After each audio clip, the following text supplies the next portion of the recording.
Ladies and gentlemen, boys and girls, we have a very special guest. WWE Champion CM Punk is in the building. It's not a game. Now, you're the one married to Jennifer Hudson, right? No, that is not me, although she is from Chicago. So, listen, I have been always very vocal about my feelings on Chris Brown, and then I was very excited to see that you spoke out. You actually want to challenge Chris Brown.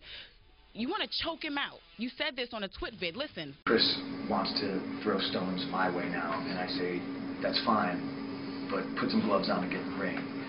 And I will choke you out, and I will make you feel as weak and as powerless and scared and alone as any woman who has had the misfortune of knowing a sad, cowardly little boy such as yourself. And all proceeds can go to a women's shelter of my choosing if you want to pick up more trash on the side of the highway.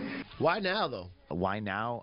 I think after the Grammys, just the way he's acted, as if winning a Grammy is somehow granted him immunity and erased his past mistakes, and somebody needs to take Twitter away from this guy. And yeah, there's, I think it's a fascinating conversation that you could have about the whole deal. Like, the past is the past. Has he made amends? Do you forgive him? Obviously, I think Rihanna has, but that's a whole different other, can of worms.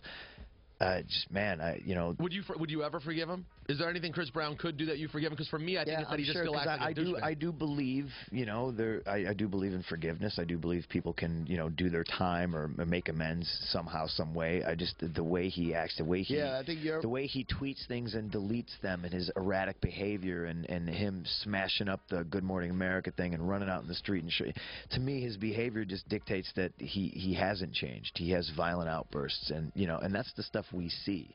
What about the stuff we don't see? Like I think you're saying you could forgive him if he showed that he was like a changed guy. But you're saying with all these tweets he puts out and his attitude, he's just the same old guy. Like, yeah, I mean, there's a thing to be said about being humble, and if you truly are sorry, you're certainly not going on Twitter or any social media outlet and saying, I won a Grammy, this is the biggest FU to the haters, essentially saying, like, you hate me because I beat this woman. Well, guess what? I won a Grammy, so, Well, you recently said that you wanted to choke Chris Brown out in your twit vid. Basically challenged him to a match. Wouldn't you be a hypocrite in that way? Violence begets violence? Yeah. Maybe. Yeah, maybe. Like I said before, the worst possible thing you can do the only thing I can think of worse is hitting a child. He looks like he's 130 pounds, so yeah, it's obviously it's not a fair fight. Also, you're saying you would kick his ass. That's the point. Well, he'll outdance the K-Pop, let me be K-Pop. That's the point, though. It's not a fair fight. It wasn't a fair fight for him to take advantage of somebody that clearly loved him. I am not afraid. Cypress Sounds and Rosenberg Show with K-Pop.